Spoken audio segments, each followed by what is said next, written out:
Hello, hello, welcome everybody. I'm Jev. Yes, Triple V. The accent, by the way, is purely Kiwi. I read old stories for children, so we keep this a family-friendly channel by having bad word blockers, banning bots, and preventing spam. So that means new followers need to wait a few minutes before they can join in the chat. Since these stories are so old, they're now in the public domain, which means they are free to read for anyone and by anyone, the way many Christmas songs are.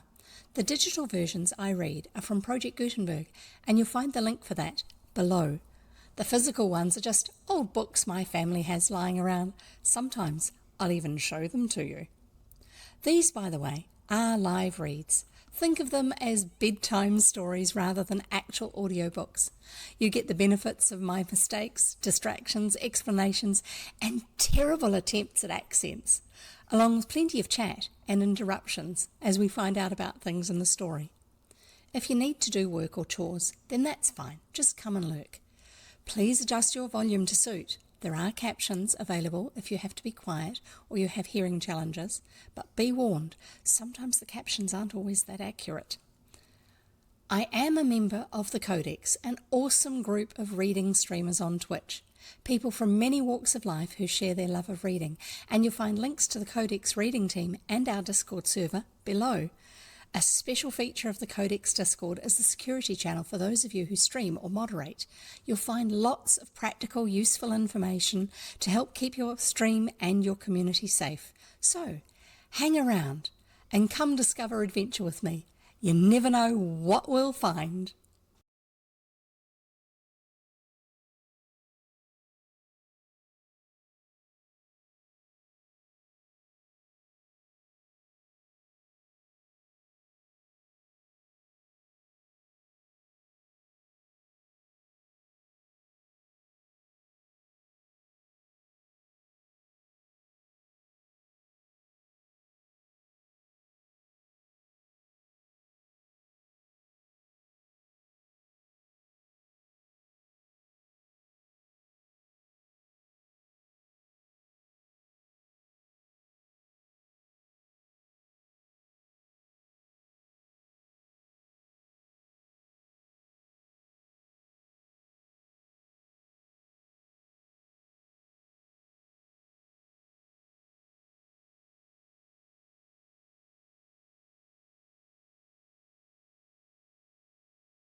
Oh, everybody!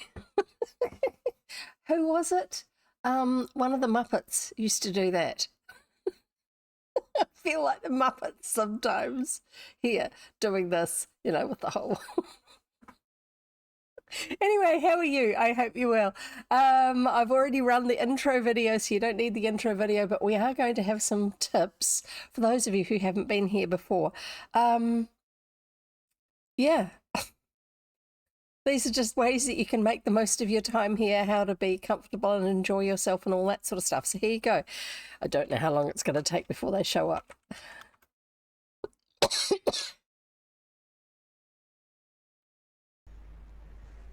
Hello, and welcome to the stream. I'm Jev.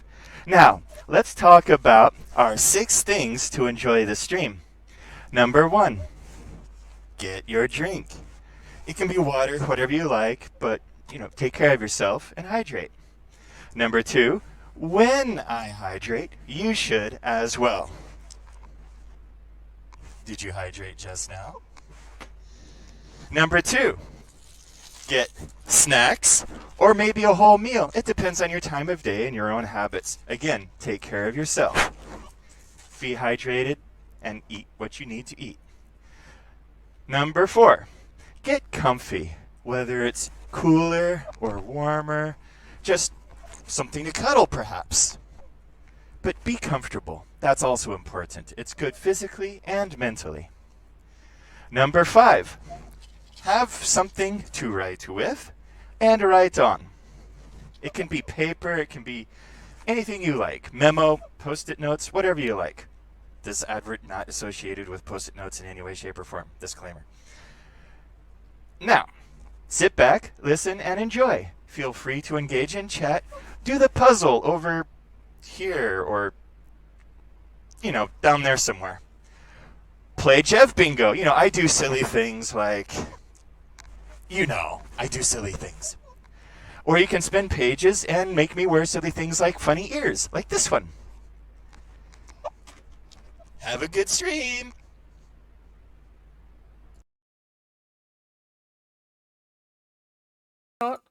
And we're back. I think we're back now. Yeah, it's a cold tech day today, apparently. We'll see how we do. So we are reading. No, we're not watching. We're reading the next Rover Boys. Actually, no, we're not. That's a big fat lie. It's not the next Rover Boys book. It's the next part 1, because the next Rover Boys book I am not reading.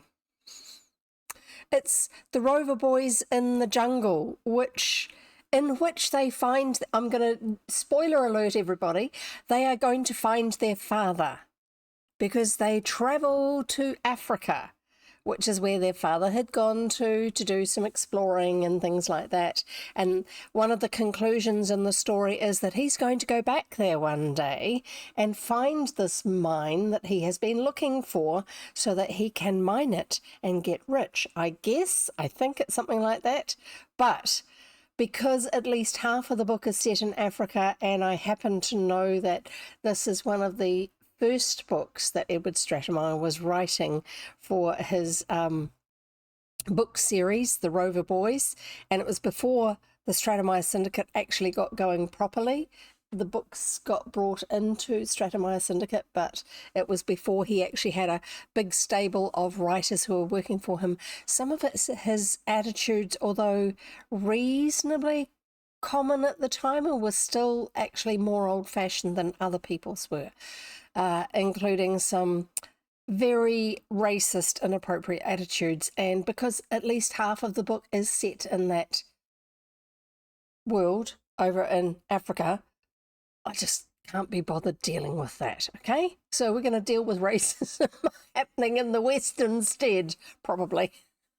But this one is actually meant to be a little bit more fair-handed, I suppose. I don't know. If the story idea, The Rover Boys Out West, or The Search for a Lost Mine seems familiar, that's because we actually had a Hardy Boys book which had something similar happening in it. I'm pretty sure it was a Hardy Boys book, and I haven't read this one before because I had to download it, which means it wasn't already on my iPad. So I'm guessing that means I haven't read it before. I don't know. Let's just read the book and see what happens, I guess. And no, this isn't a specifically relevant picture. This is just a photograph from the Wild West era, whatever it is you want to call it. This book was published in 1900. It's an American book. Written by an American author, Arthur M. Winfield, who you can tell because it's italicized that that's a pen name.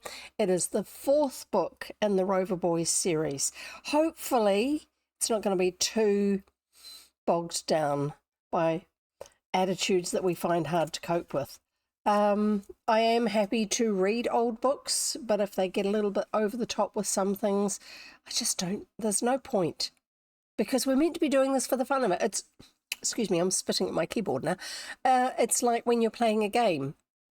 Are you actually having fun, on average, in the game? If not, and you get frustrated by it all the time, seriously consider stopping playing that particular game. Or play it when you're in a different headspace, where it actually is more satisfying or fun for you. Okay? Because the reason we have those sort of things to do is to relax, to enjoy ourselves, to have some fun. And for me, reading is that. It's not meant to be a chore. It's not meant to be, oh, I am going to improve myself by reading this, whatever it is. No, I read for the fun of it. So that's why when it gets to doing things like book club and doing discussions, I bring such outstanding thoughts about things that are relevant to the story, that are relevant for us in the modern day, reading Winnie the Pooh, that I like how Eeyore's friends keep him included. That's the sum total of my wow thoughts about it. No literary commentary from me. No, I just don't have the brain for that. I want to actually be able to enjoy the books I'm reading as well. I know that people who do a lot of literary analysis and things like that can actually enjoy the books that they're reading, and they're enjoying a different aspect of them to what I am enjoying. But for me, there's enough ick in life in general. I don't need that in my downtime, which for me is reading kids' books to you guys. So that's one of the reasons why I just made the call and decided, no, I'm not going to do the Rover Boys in the jungle. I don't need to. I'm going to read the Rover Boys out west, and we'll see where that one goes. Yeah, it's just the other one was particularly noted for having a lot more racist content in it. Racist attitudes, mainly.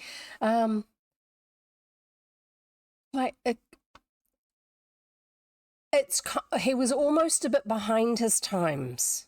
There were a lot more people starting to moderate their attitudes and their behaviour towards other people in writing. But he apparently, a lot of the ways that the author expressed attitudes to different people, places, and things going on around them were a lot more reminiscent of a slightly older author again, which a lot of others have read, who for her time period was kind of okay, but for modern thinking, definitely not. I know we read old books. I know that they're going to have content like that in them. If it's not the dominant feature of the story, I'm okay with it. If it becomes something that's too dominating, no, we don't need to. We're grown-ups, we're allowed to choose not to. I think kids should be allowed to choose not to as well. I don't think it should be just for grown-ups to be able to make those decisions, as long as they have enough information to make an informed choice, like all of us. Anyway, so here we go. You can go and read the other one if you want. That's fine. I don't have a problem with that. I just don't want to be reading it here in a public place. Simple. So let's read The Rover Boys Out West. There is one illustration, and it's of a guy falling off a horse, and it just looks weird. You can go and have a look for it. The current book, I will give you the link for it in chat. So if you want to, you can read along and spot all my mistakes and all that sort of stuff. If you click on the Read Now button that's on that page near the first of the links, these days it says Read Now. That's the online version. So you can read it as an HTML page. And just as you scroll down, you will see that first illustration. Like I say, it's beautifully done as an illustration, but it just looks a little bit weird.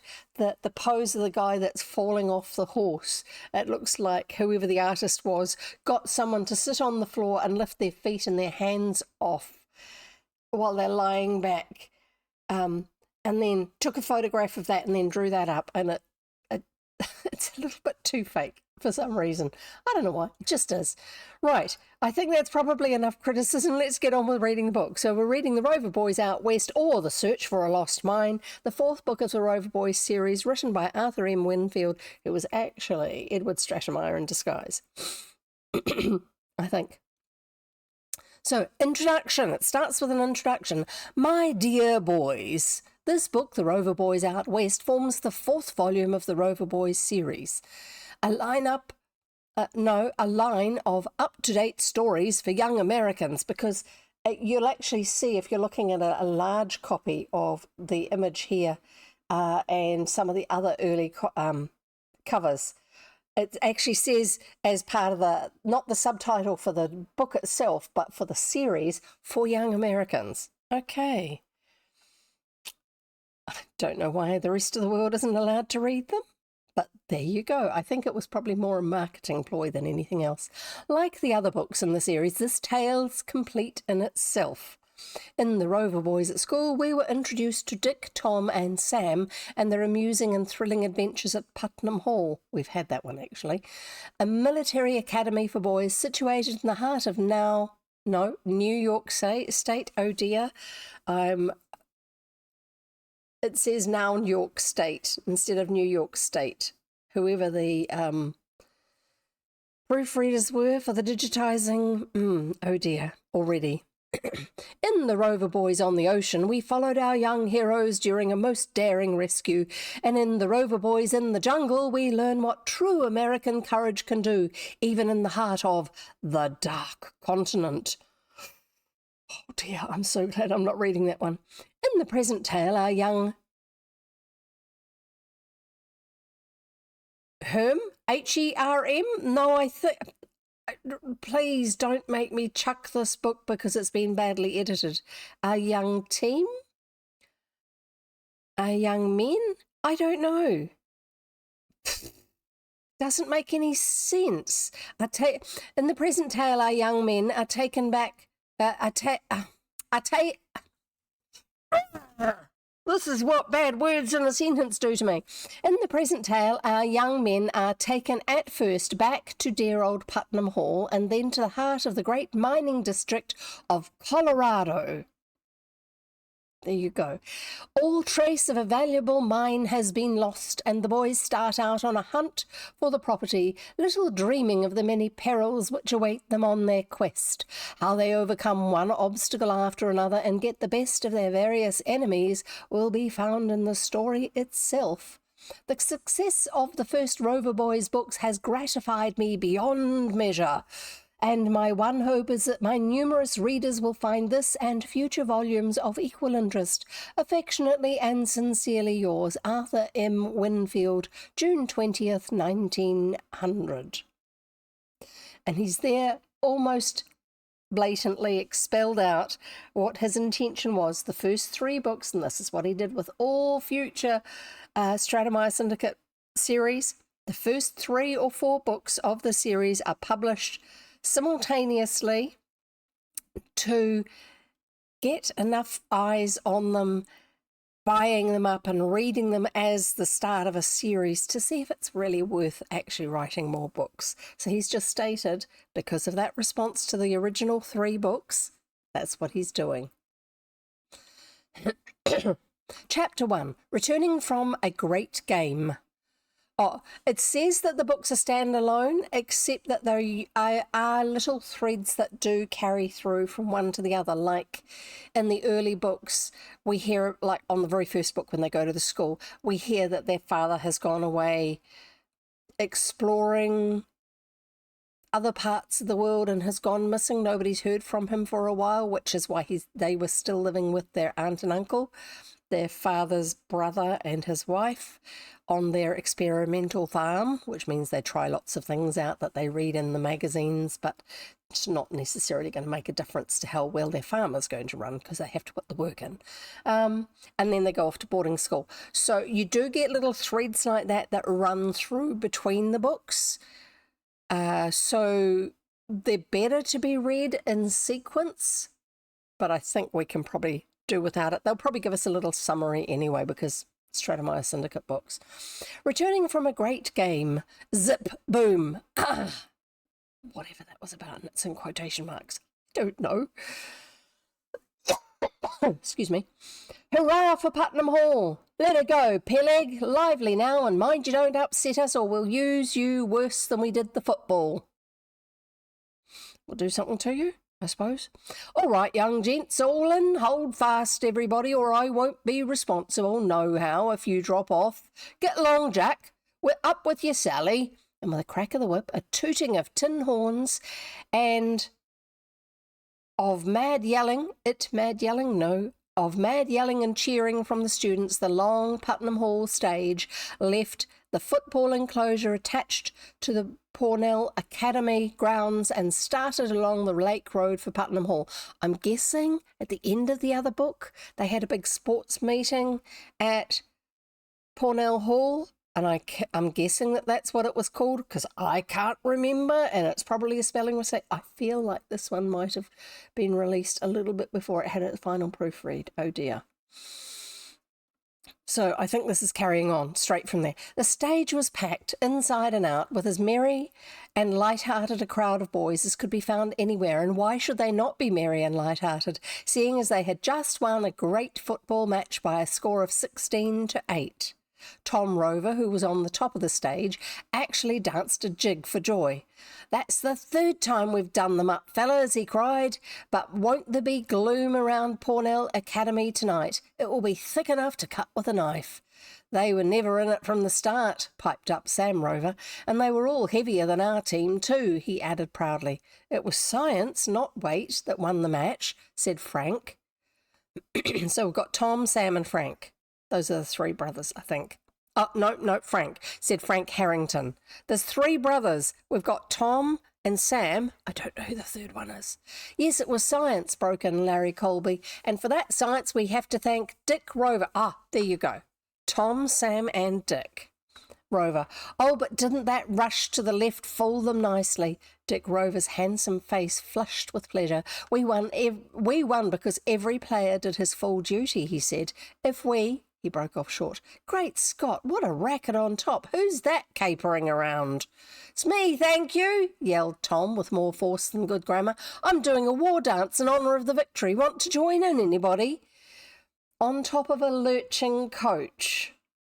"Yeah." "Stop it, you'll be coming through the roof. We had only one man hurt on the field. I don't want a dozen hurt on the ride home." "Oh, it's safe enough, Dick. If I feel the roof giving way, I'll jump and save myself," said Tom, and began a wilder caper than ever. But suddenly George Granbury, who sat nearby, caught him by the foot, and he came down with a thump that threatened to split the stage top from end to end, the roof. "Oh, stow it, Peleg." No, missed a paragraph. "It won't do, nohow," pleaded Peleg Snuggers, the general utility man attached to Putnam Hall Military Academy. "Them horses is skittish, and—" "Oh, stow it, Peleg," interrupted George. "You know those horses couldn't run away if they tried. You only want us to act as if we were a funeral procession coming—" A wild blast of horns from below drowned out the remainder of his speech, and this finished, the football team and the other cadets began to sing in voices more forceful than melodious. "Putnam Hall, what is wrong with Putnam Hall? Nothing, boys, she's all right. Right. Okay. Through the woods and far across the clear waters of Cayuga Lake floated the words, I have no idea how that's meant to be pronounced, but it's a real place, I think, and I'm sure I'm butchering the pronunciation. Cayuga Lake floated the words, followed by another blast from the horns, and then continued cheering. And their cheering was answered by others who passed them, some in carriages and others oil bicycles. on bicycles? What's an oil bicycle? I can only put this down to a misspelling. Let's highlight that. Just so it's... Oh, it was a clear, sunshiny day, and nearly all the inhabitants of Cedarville... Excuse me, my nose is very itchy at the moment. I don't know why. As well as the other villagers along the lake, were out in honour of the occasion. It had been a general holiday both at Putnam Hall and at Pornell Academy, and the whole neighbourhood had taken advantage of it.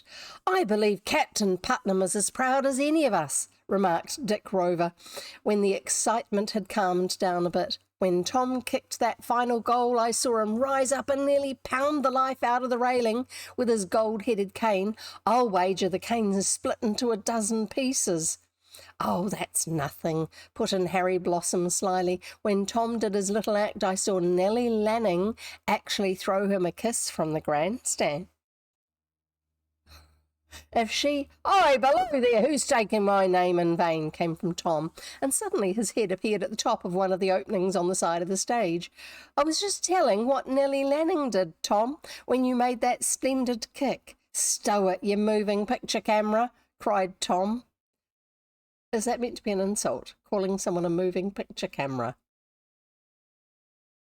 His face growing suddenly red. "You see altogether too much." "Do I?" drawled Harry dryly. "Maybe." And then when Dick made his run, pretty Dora Stanhope just put out her arms as if she wanted to hug.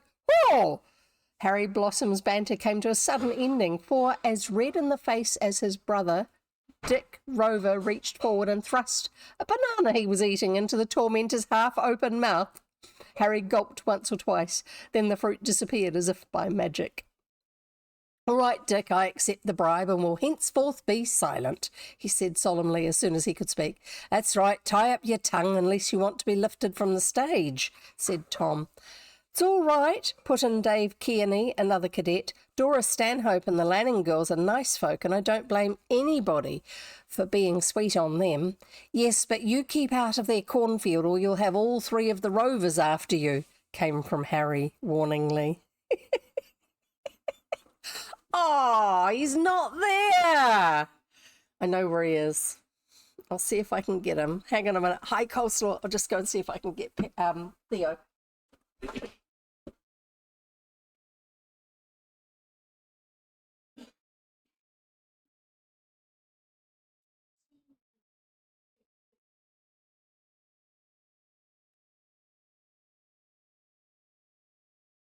There you go. There you go.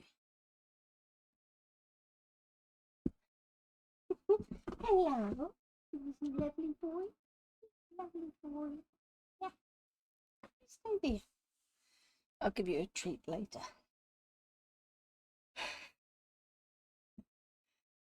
Yes, there he is. He was out on the shopping bags out on the landing. I just picked him up. You can go back to sleep. Yes. I had to put him in that way because otherwise he wouldn't have fitted. There's a few of us in the house who've been getting over a cold. I haven't had it, but I think I'm just sort of fighting it off along the way. It's just one of those things, you know. Right, carry on. Where did I get to?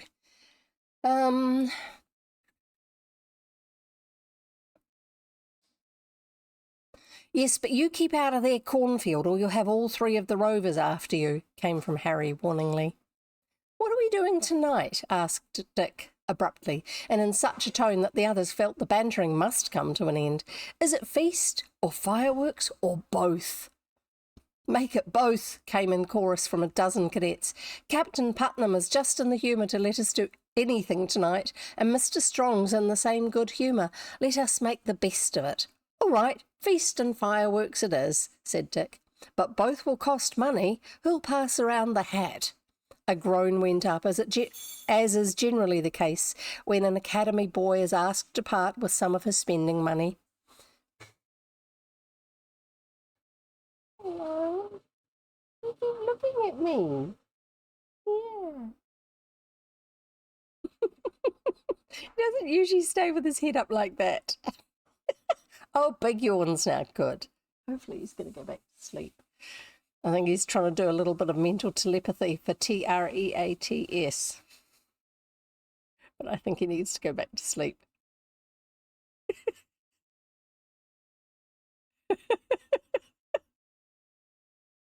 Oh, he's a funny one. Right. A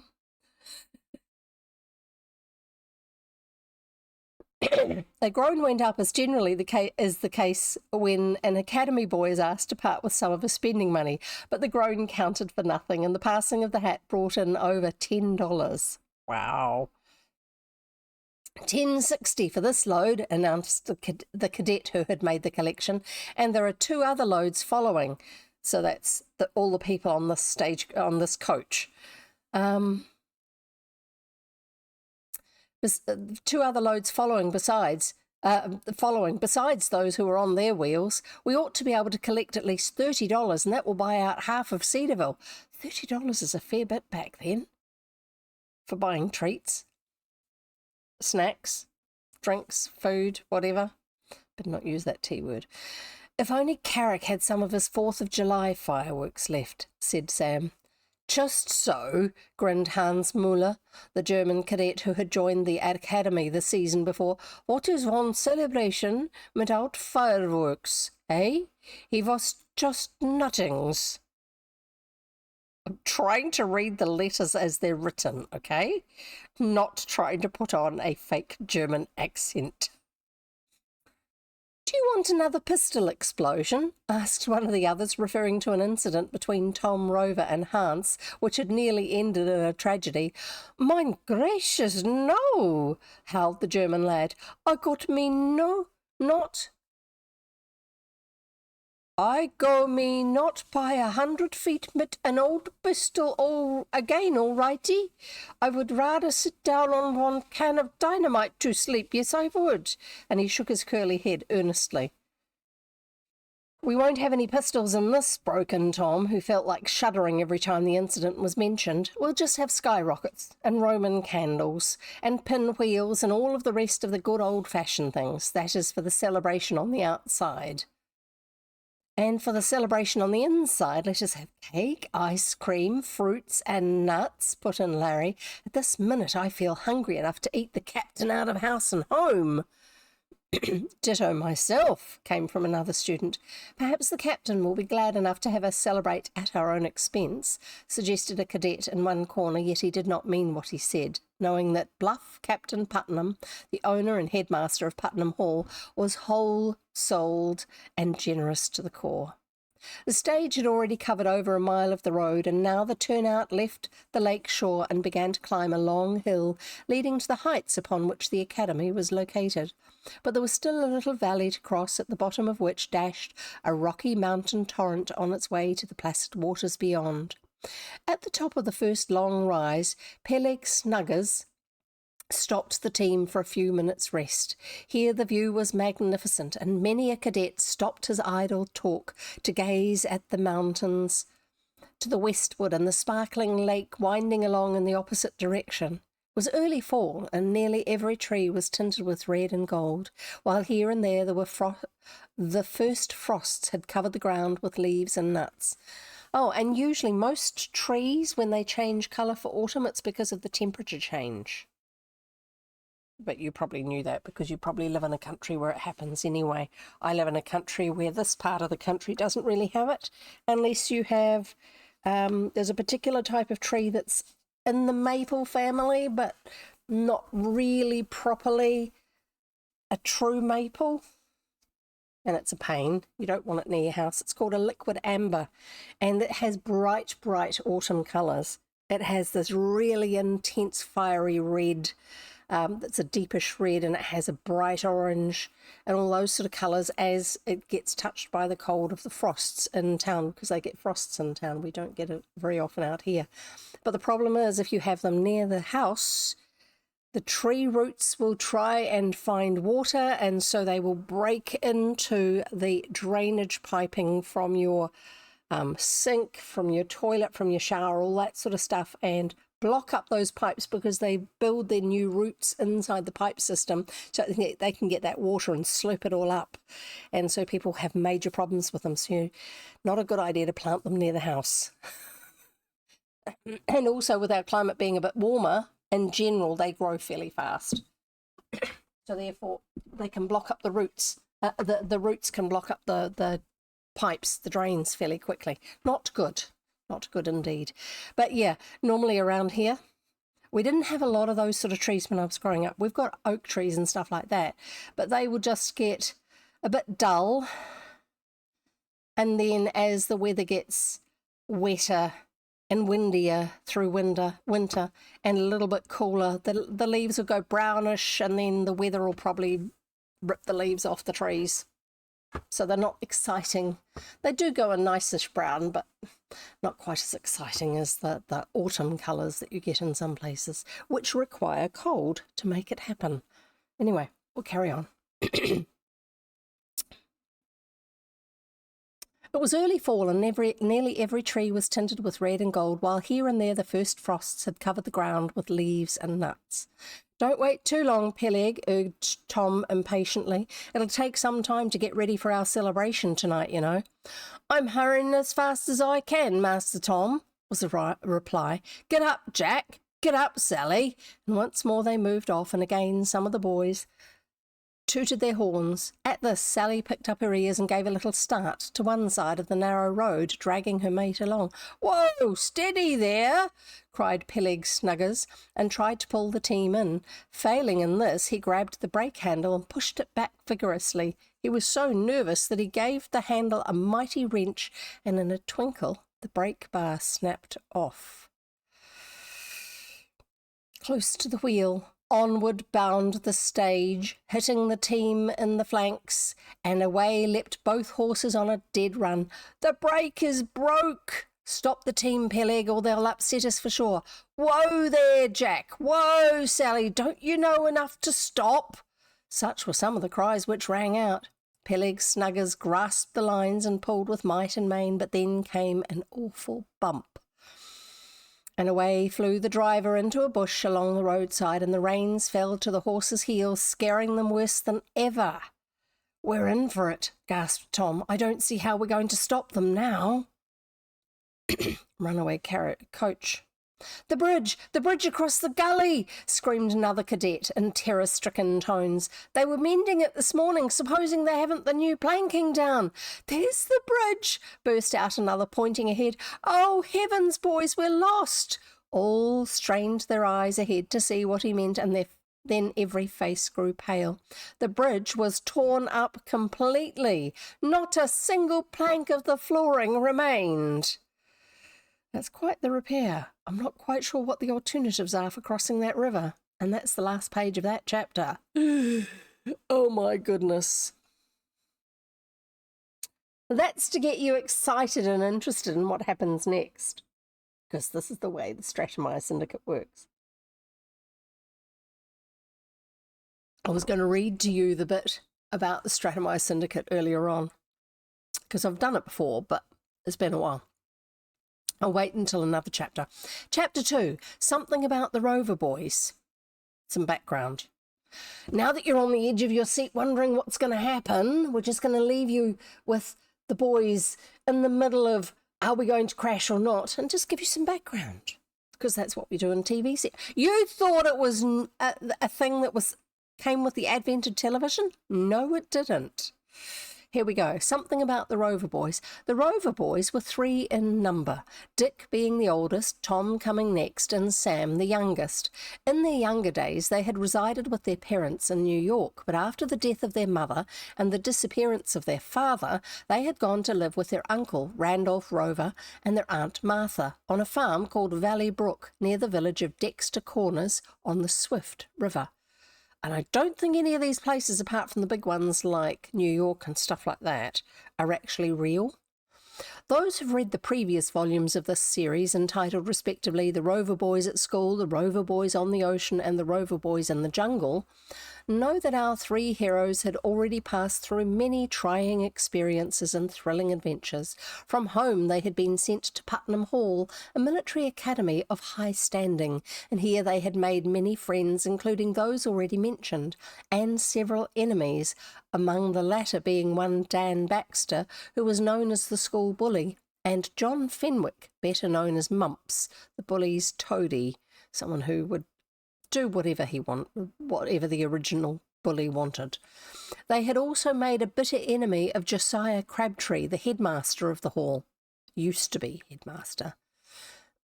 But since those first days at the school, many things had happened and many changes had occurred. It was discovered that Dan Baxter was the son of one Arnold Baxter, a rascal who had years before tried to swindle the Rover boys' father out of some valuable mining property in the West, and that the son was little better than his parent.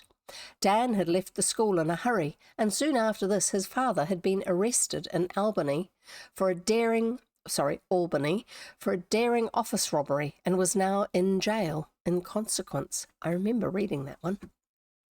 The disappearance of Dan and Josiah Crabtree's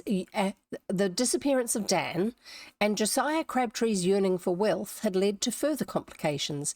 Near Putnam Hall resides the widow Stanhope and her pretty daughter Dora, and Crabtree, who exerted a sort of hypnotic power over the widow, tried to get the lady to marry him so that he might obtain the fortune she held in trust for her daughter. But how the Rover boys fooled the grasping teacher and how Dora was saved from the plot Crabtree and Dan Baxter hatched up against her has already been told in the Rover Boys on the Ocean. And you know that one. Anderson Rover had gone to Africa, this is the father, to locate certain mines in that country. Actually, Africa is not a country, folks. It's a continent. It's made up of lots of countries. And when many years passed and no word came from him, the three boys grew worried and wanted to go in search of him. At last came a strange letter written by a sea captain containing some important information, and acting on this, the Rover boys, accompanied by their uncle Randolph, set out for the heart of the dark continent. Yeah, you get the idea why I wasn't reading it. To find the long lost. On the way, they fell in with one Alexander Pop, who had formerly been a waiter at Putnam Hall, who proved a valuable friend when it came to dealing with men of his own ebony hue. Right. So people from Africa, where his family background was originally from, I think is what they're trying to say. In this hunt, they likewise ran across Josiah Crabtree, who was out with an exploring party from Yale, hoping to get rich, obviously, because he's still hoping, and with Dan Baxter, and both of these rascals tried to do them much harm. But the schemes of the rascals fell through. Yeah, good idea. Thanks for being here, Coleslaw, and do enjoy your lurk. The schemes of the rascals fell through, and Crabtree only escaped after a severe whipping at the hands of Dick Rover, back in the day. While Dan Baxter fared little better. Soon after this, Mr. Rover was found as a prisoner of a savage African tribe and rescued, and then the entire party returned to the United States. Alexander Pop remained in the employ of the two elder Rovers, and the three boys returned to finish the term at Putnam Hall. So there you go. Now you know what happened in the previous book. These are a few of the things that had happened, but there were countless others which space will not permit being mentioned here.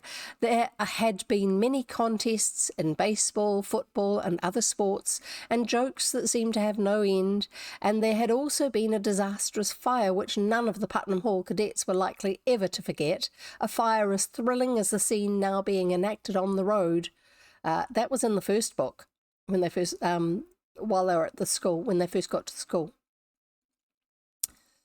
But I am afraid I have already left the boys in the runaway stage too long, so we will return to them without further delay.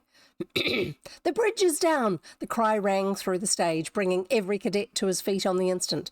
Don't jump! Cried Dick as he saw several preparing to leap. You'll break your necks! For now the bushes were left behind, and on either side of the road were jagged rocks, covered here and there with withered vines.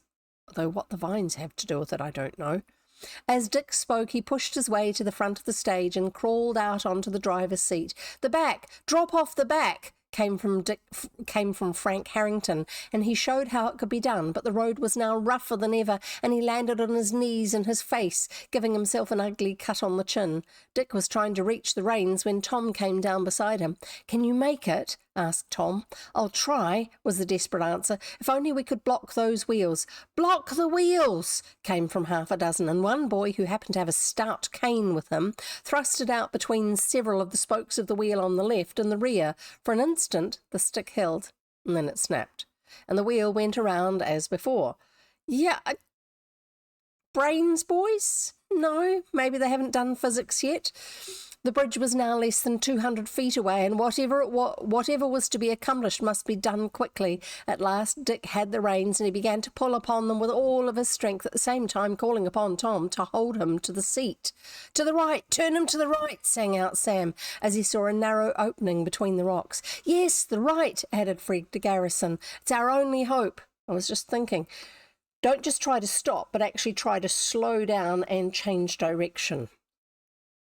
Dick did his, but not too suddenly, because otherwise it falls over.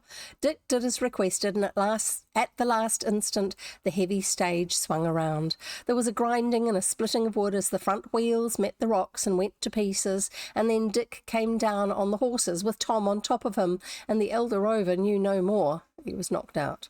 "Dick's hurt," gasped Sam as he scrambled out of the side window of the turnout. "Don't let the horses kick him," for the runaway team was struggling wildly amid the rocks and the wreck of the harness. But Tom was already up, and he and Larry Colby dragged Dick to a place of safety. In the meantime, some of the other cadets, who were used to managing horse flesh, took care of the team and led them away and tied them fast to a tree. Dick, are you badly hurt?" The question came from Tom as he gazed anxiously into his brother's face. There was a nasty cut on the left cheek from which blood was flowing. Dick did not answer, and Tom asked somebody to run down to the stream for some water. When this was brought, he and Sam bathed Dick's face, and presently the latter opened his eyes and stared around him in bewilderment. "A touchdown, I claim," he began, and then stopped. What's happening?" He stammered. "Oh, I remember now," and he fell back again. "He thinks he's still in the football game," whispered Harry Blossom. "Oh, but he's a plucky one." All of the other lads had been severely shaken up, but nobody had been hurt, excepting Frank, as before mentioned. Soon he came limping up, followed by Peleg Snuggers. "I missed it by jumping," he observed ruefully. "Hello, is Dick knocked out?" "So ye stopped him, eh?" cried the general utility man. "It was prime lucky to do it, so it was. Poor Dick, I hope he ain't bad." By this time Dick was opening his eyes once more, and this time he kept them open. I, that was a nasty tumble, wasn't it?" he muttered. "I'm glad I didn't go under the horse's feet." "How do you feel?" "I guess I had the wind knocked out of me, that's all." He tried to get up, but his legs refused to support him. "I'll have to keep quiet a while." "Yes, don't you move," said Sam. "We can't get across the stream anyway. Now the bridge is down, we'll have to go around to the other bridge." Excuse me.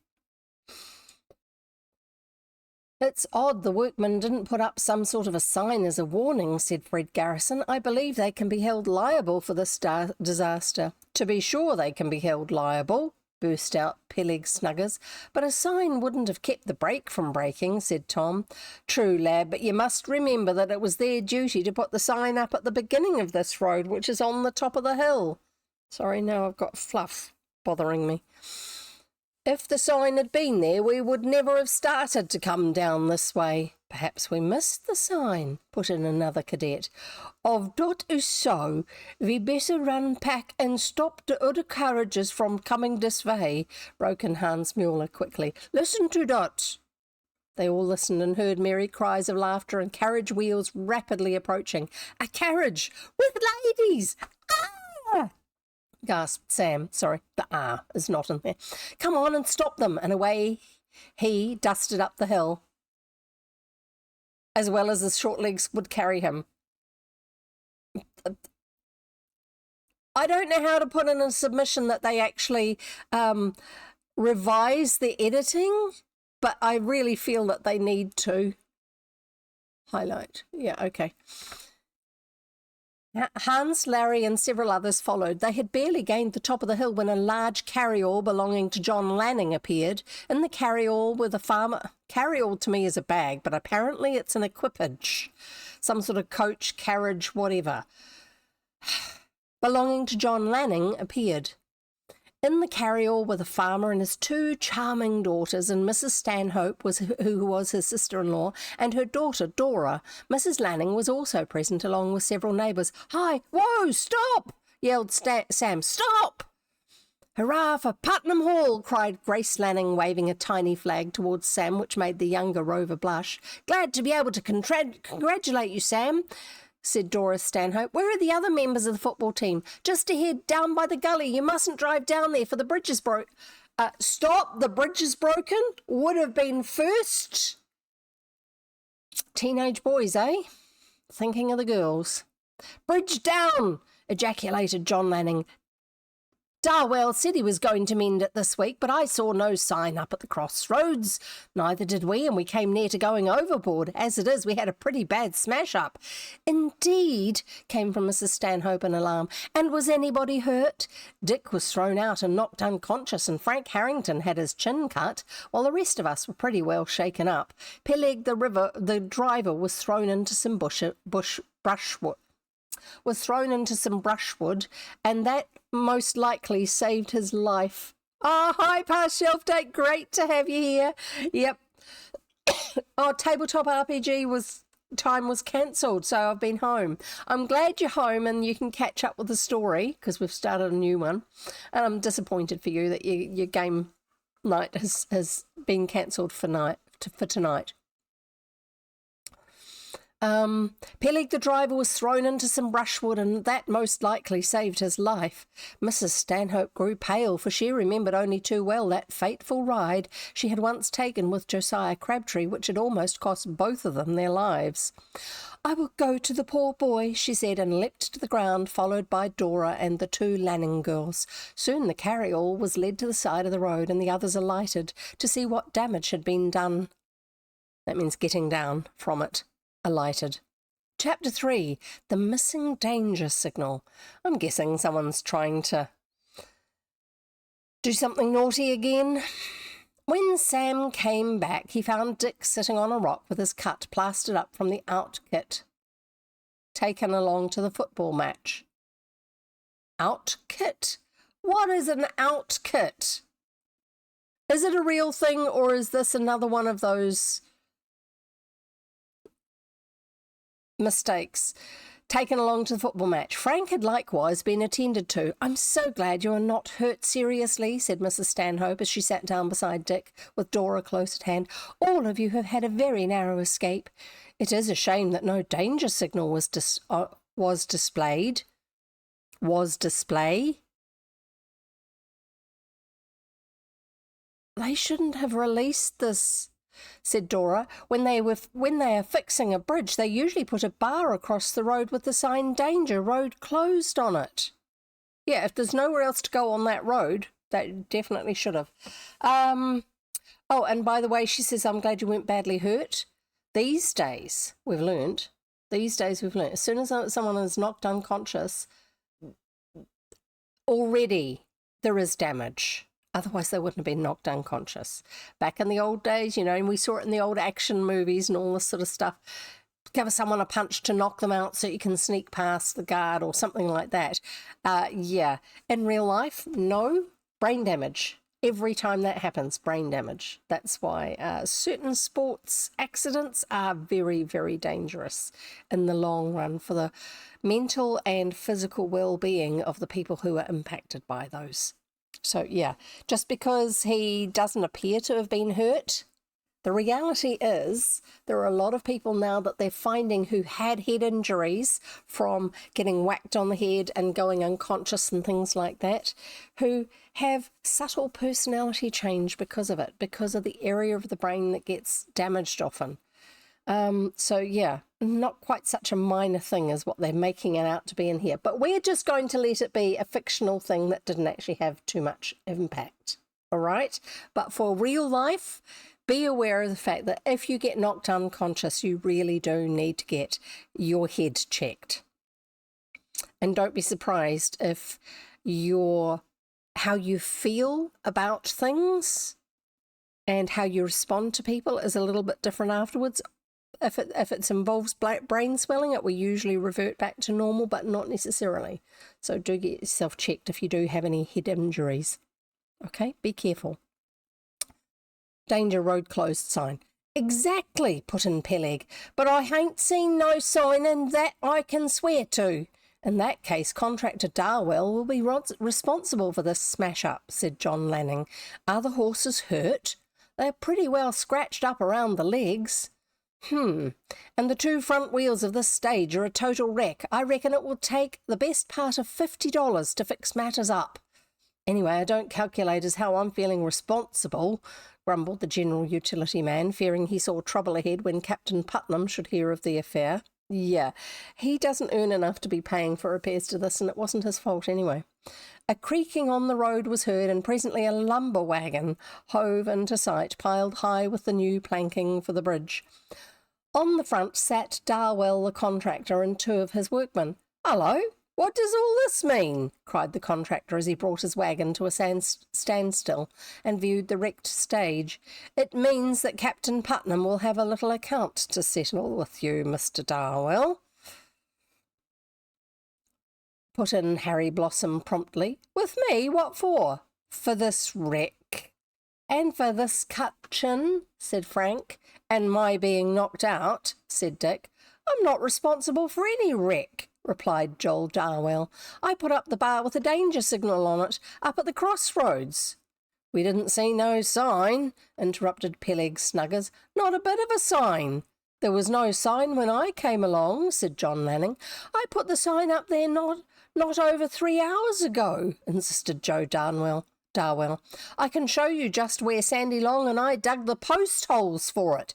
"Okay, so it's not just like sawhorse legs where it's just a temporary thing that you just drag across the road. It's actually a lot more than that. That's seriously been removed." Excuse me. I'm really hoping I don't get the cold that the rest of the others have had. I'm hoping that this is just my throat being tickly like it gets.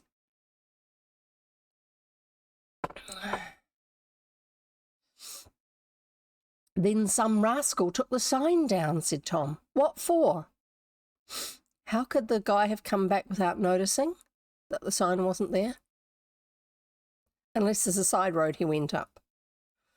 I don't know. "Then some rascal took the sign down," said Tom. "What for?" "Must have done it to wreck the stage," answered Larry Colby. "But could anybody be so cold-blooded?" "Yeah, we know some that these guys have dealt with before, don't we?" "Yes, there are several people who could do that," answered Dick promptly, "but I don't think they're within 100 miles of Cedarville just now." "You mean Dan Baxter for one," said Sam. "And Josiah Crabtree for another," put in Tom. "They're both down on everybody around here." "How about Mumps?" asked Larry. "Oh, he reformed after that chase on the ocean, and I've heard he's now out west," said Sam. "There's another rascal, though, Mr. Arnold Baxter, but he's in jail in Albany, he and that tool of his, Buddy Girk." "Well, certainly somebody's responsible," said Frank. "Supposing we go back and try to find some clue." Now, this is old writing. Clue is spelt C-L-E-W, where it has been standardised these days to C-L-U-E. It's a bit weird when you come across it in a book, if you're not expecting it. "And find the danger sign and put it up again," said Joel Darwell. A dozen of the boys went back, and with them Tom and Sam, leaving Dick with the Stanhopes. As soon as the crowd had left, Dora Stanhope motioned the elder Rover to one side. "Oh, Dick, it makes me shiver to hear Josiah Crabtree spoken of," she said in a whisper. "Why, Dora, you don't mean to say that he has turned up again?" he questioned quickly. "No, but last night I heard a strange noise on our side porch, as if somebody was trying the side window. I went to the door and asked to know who was there. At once I heard somebody or some animal leave the porch and climb over the side fence of the garden. I am almost certain it was some person trying to get into the house." "Well, you better make sure everything is shut and locked." "Did you tell your mother?" No, she had one of her nervous headaches, and I thought it would do no good, but I couldn't sleep all night, and I laid with a big stick in one hand and Papa's old revolver in the other. I do hope it was loaded, girl. I should just keep reading. And Papa's old revolver in the other. The revolver wasn't loaded, but I thought I might scare somebody with it. Revolver ought to be loaded, Dora. Do you know what caliber it is? No, you know I know little to or nothing about firearms because I'm just a defenceless girl, and we don't learn about these things because we don't have the brains enough to know how to use anything like this safely, apparently.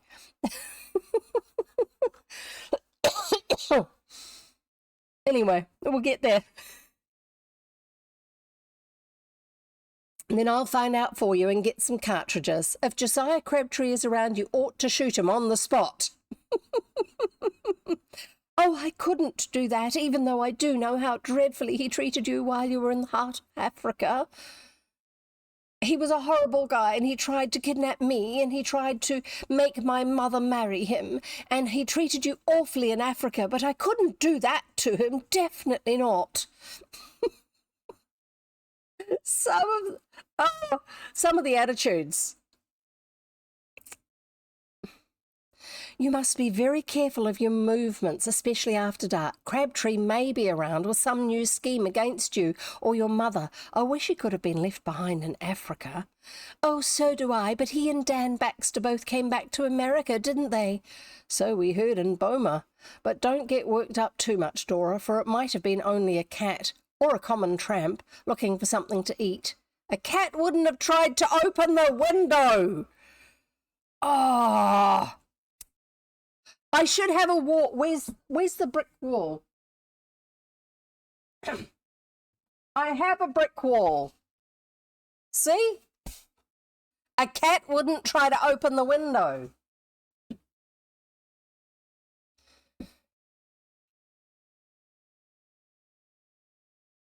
Excuse me, itchy nose again.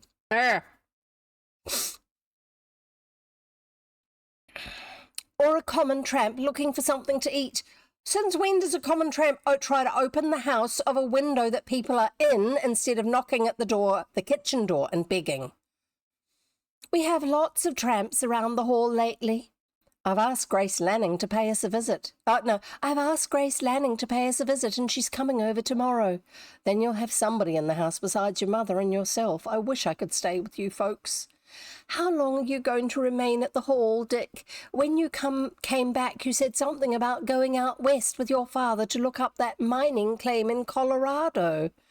We shan't start for the west until next spring. Father is going right away at first, but after he found out that Arnold Baxter was safe in jail and couldn't bother him any more, he concluded to remain with Uncle Randolph and Aunt Martha until next spring, so as to give himself the chance to get back his old-time strength. His sufferings in Africa pulled him down a good bit. I suppose. Well, I am glad you'll be around during the winter. Next summer, Mamma has promised to go with me on a trip to Buffalo and then around the Great Lakes. I trust the lake air will do her much good and that we won't hear or see anything of Mr. Crabtree while we are on the water. I'd like to go with you on that trip, answered Dick. Yeah, he wants her as his girlfriend. We all know that. I have no doubt you'll have a grand time. Little did he dream of the perils that trip was to lead to and of how he and his brothers would be mixed up in them. In the meantime, foreshadowing anyone? It's a bit deliberate, that one is, isn't it? In the meantime, the others had journeyed up the hill to where the road branched off in 3 directions. At this point, Joe Darwell pointed out 2 newly made holes in the earth about 15 feet apart. See them? He cried. Well, that's where I placed the danger sign, and I'm willing to swear to it. And so am I, added the workman who was along. Well, there's no danger signal there now, returned Tom, glancing around. Some bushes torn up beside the road attracted his attention, and he hurried toward them. Here you are! He pointed to a cleared spot behind the bushes, and there on the ground lay the torn-up posts and boards. Evidently somebody had dragged them hither. No, dragged them thither, not hither, but thither, in great haste. It's the work of some thorough rascal, cried Sam, somebody who meant mischief to our stage. Maybe dis vos de work of dem Pornell Academy fellas, suggested Hans. I don't think the Pornell guys are really that nasty.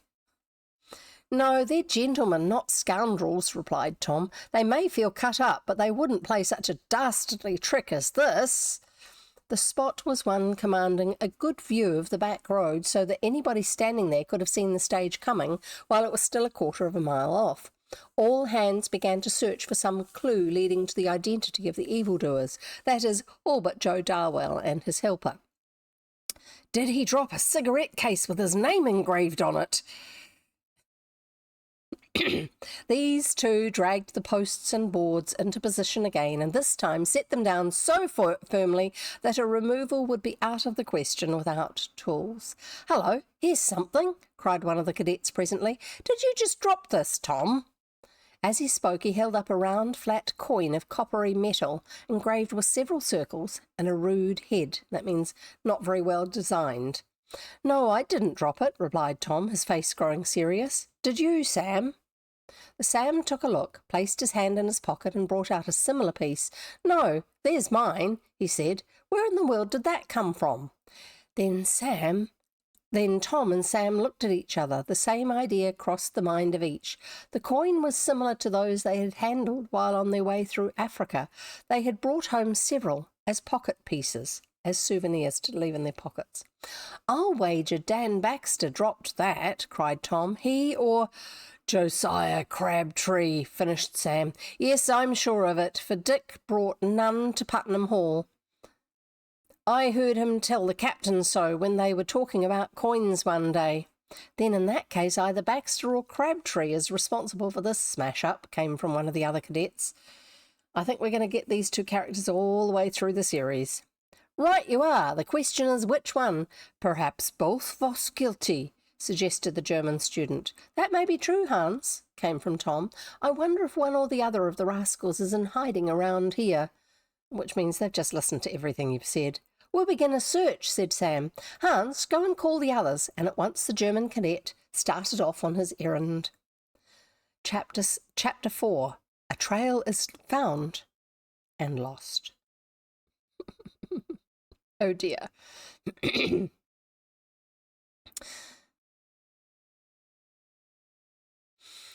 By this time, several carriages had come up, also a number of folks on bicycles and on foot, and to all of these the situation had to be explained. Among the last to put in an appearance was Captain Putnam, and he was at once all attention and desired to know how seriously Dick and Frank were injured. "It was an outrageous piece of work," he said. "Still, to be fair, we must admit that the broken brake is largely responsible for what happened after the start downhill was made." "Yeah, but if they'd seen a sign, they wouldn't have been going so fast, would they?" "But I couldn't help the brake breaking," pleaded the general utility man. "I did my best." Hi, Hefferby. Great to have you here too.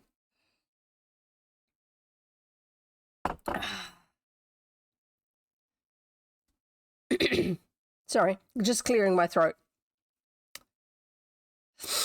We'll see how this goes. I'm wondering if the brake was sabotaged as well, sort of cut partway through. "But I couldn't help the brake breaking," pleaded the general utility man. "I did my best and was thrown out." "I'm not finding fault with you, Snugger," cut in the captain shortly. "Let it pass and leave the stage to be taken care of by the Cedarville blacksmith. But I wish we might lay hands on the rascal who is responsible for the start of the mishap." Yes, I'm going to have some water too. And we don't have any keywords because I went to use that site to count the words. It didn't do anything. Even when I turned off all my ad blockers and everything, so I might have to find another one that does that sort of thing. Anyway. "But I wish we might lay hands on the rascal who is responsible for the start of the mishap." "They've found a coin such as we used when we were in Africa," said Dick. "I think that furnishes a clue." "In what way, Rover?" "Those coins were also used by Dan Baxter and Josiah Crabtree." "And you think one or the other or both are in this neighbourhood again?" Could very, very slight possibility that somebody else who's been to Africa could be in this part of upstate New York and have dropped a coin, but the fact that the boys have been over there and Josiah Crabtree and Dan Baxter have also been over there just recently is a lot higher likelihood that it's one of the others who's dropped it, not some random stranger. It does look plausible, doesn't it? Yes, but it would be very strange. I should think they would give this locality a wide berth, not if their sense of offence and need to take revenge is strong. Hardly. Josiah Crabtree isn't done with the Stanhopes, to my mind, and Baxter will get square with us if he can. While this talk was going on, Sam and Tom were following some footprints leading from the clearing where the signal board had been found, down a small path toward the lake. The footprints were clearly defined. "The prints are not very large," observed Tom, as he and his brother measured them. "Looks to me as if Dan Baxter's feet might have made them." "Certainly they weren't made by old Crabtree," said Sam. "He has a very long foot and always wore square-toed boots." They followed the prints down to the lake shore and then along the rim of the lake for nearly half a mile. Here there was a little cove, and under some bushes they discovered some marks in the wet dirt of the bank, as if a rowboat had been moored there. In this dirt, the footprints came to an end. "That's the wind-up of this trail," sighed Tom. "Water leaves no trail." "That's so, but supposing we skirt the lake some more?" "Depends on how big the lake is." They went on and did not give up until the declining sun told them that the day was done. When they reached the hall, they found that all of the others had come in and that preparations were already going forward for the feast in the evening. For once, Captain Putnam and George Strong, his main assistant, were going to allow the cadets to have their own way. Secretly, the captain was really pleased over the showing his pupils had made on the football field, for this happened to be a year when college athletics were in the ascendancy in all of the states. But the regular evening drill must not be neglected, and soon the sound of the drum was heard, calling the members of the companies A and B to the parade ground. A rush was made for uniforms, swords and guns, and soon the boys came pouring forth.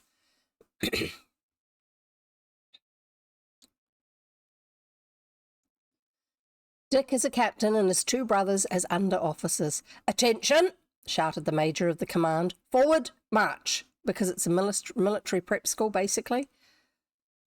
Boom, boom, boom, boom, boom went the drums, and then the fifers struck up a lively tune, and around the academy marched the two companies at company front. Whatever that means. Then they went around again by column of fours, and then marched into the mess room where they stacked arms and sat down at the long mess tables. The movements were patterned after those at West Point, and could not have been improved upon. "Well, what of the hunt?" asked Dick as soon as he got the chance to talk to Tom. "We followed it to the lake and then lost the trail," answered his brother, "but I am convinced that the rascal was Dan Baxter." "I believe you're right, Tom," answered Dick, and related what Dora Stanhope had told him. Of course, Tom listened with keen interest. "We made a mistake in letting old Crabtree and Baxter go when we had them in Africa.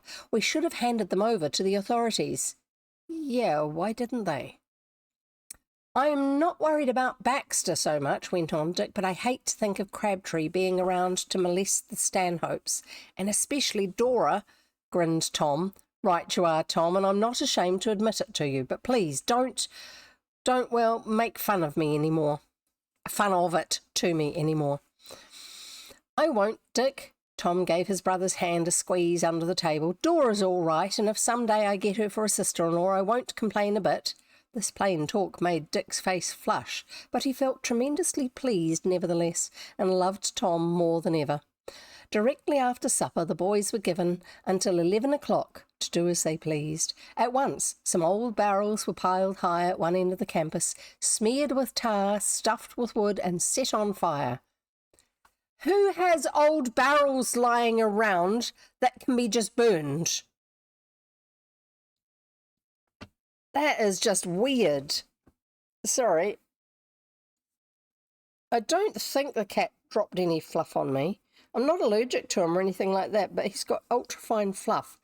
And every now and then I'll get some and it'll make me itch and be ticklish. Yeah, give me the barrels, says Coleslaw. I know, it's just so weird. You don't just burn them. You do that with old packing cases, old boxes, because they're really easy to make and they're super cheap. Not with barrels. Not unless they're ones that are already broken or rotten or something like that. Sorry, my hair is just starting to irritate me, so I'm trying to get most of it out of the way. Yeah. Sorry, this is really annoying me. They age their barrels like wine to burn every year. Yeah, it feels like it, doesn't it? At once, some old barrels piled high at one end of the campus, smeared with tar, stuffed with wood and set on fire, and the blaze, mounting to the sky, lit up the neighbourhood to the lake on one side and the mountains on the other. That's a lot of barrels and firewood, if it's lighting it up that much. I think there's a little bit of authorial hyperbole going on here, just overstating things. 4 cadets had gone down to Cedarville to buy the fireworks and things to eat, and by 9 o'clock these returned, loaded down with their purchases. Their shops are open late in Cedarville? Among the crowd was Larry Colby, who sought out Dick as soon as he arrived. "I've got news," he exclaimed. "Whom do you suppose I saw down in Cedarville? Josiah Crabtree." "You're certain, Larry?" "Yes." Perhaps barrels were more common in the early 20th century and used ones considered just as waste. They must have been. I can't think of any other reason why they would have done that. "Where did you meet him?" "Down at the restaurant, where he went for some ice cream. He was just paying for a lunch he'd had when I came in." "Did you speak to him?" "No, I wanted to do so, but as soon as he saw our crowd coming in, he dusted out of a side door." "Was he alone?" "Yes." Dick's brow clouded. He was inclined to think that Dora had been right concerning the noise she had heard on the side porch. "You haven't any idea where he went?"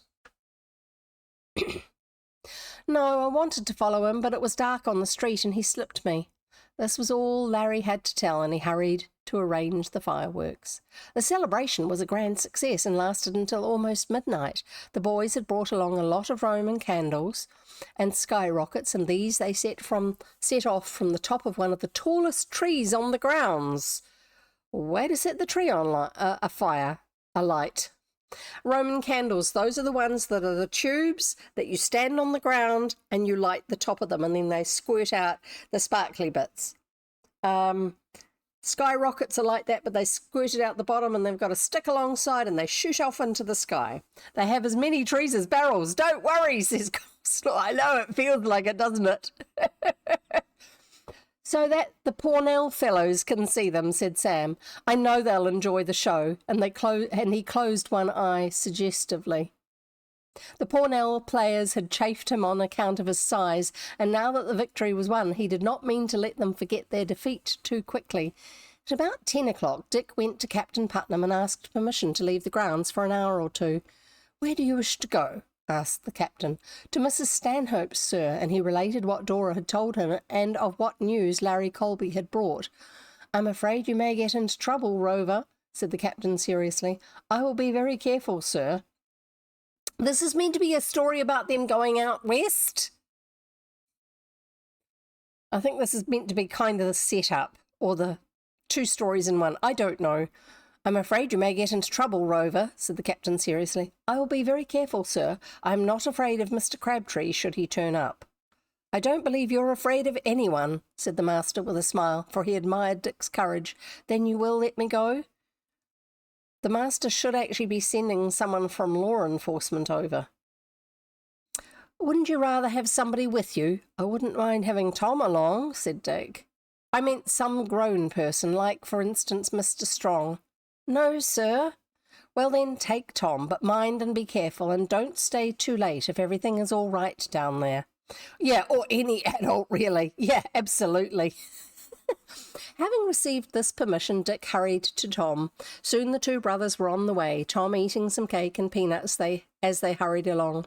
The latter hated to miss the feast, but did not wish to see his brother under undertake the mission alone. Under and take are two separate words here, which is just that I think they just forgot to finish their editing on this. It's not good. It was a clear night, and although there was no moon, the stars twinkled overhead like so many diamonds. Both knew the shortcut to Mrs. Stanhope's cottage well and made rapid progress. "Shall we ring the bell if everything appears to be right?" asked Tom as they came in sight of the modest dwelling set in the widow's well-kept garden. "I guess not, Tom. It's so late. Both Mrs. Stanhope and Dora have probably gone to bed." They'd almost reached the gate to the garden when Dick caught his brother by the sleeve and drew him back into the shadows of a large maple tree. "What is it, Dick?" "I think I saw somebody moving around the corner of the house just now." Both boys strained their eyes but could see nothing that resembled a human form. "I don't see a thing, Dick." "Come, we'll move around to the outside of the garden," returned the older brother. The flower garden was not large and was separated from the vegetable laths. Laths are usually long strips of thin wood that you use on the wall framing of a house and cover with plaster to be the inside walls of a house. Vegetable laths. As they made their way along this, both caught the sound of a window sliding up. What happened to shutting all the windows and latching them? Hark! Romeo and Juliet. "Did you hear that?" whispered Dick excitedly. "I did. It came from the back of the house. Somebody must be trying to get into the kitchen window." Dick broke into a run with Tom at his heels. Entering the garden by a rear gate, they soon reached the vicinity of the kitchen. A window stood wide open, and through this they beheld somebody inside the apartment with a blazing match in his hand, trying to light a candle. "Hi there! Who are you?" cried Tom before Dick could stop him. At the sound of the call, the man in the kitchen jumped as though stung by a bee. Then he wheeled around with the lighted candle in his hand, and both boys saw it was Josiah Crabtree. Chapter 5. I'm going to have a mouthful of coffee and some water. Oh dear.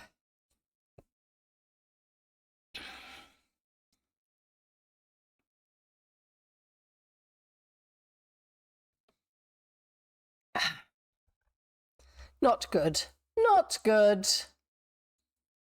You never quite know where it's going to go with these guys, do you?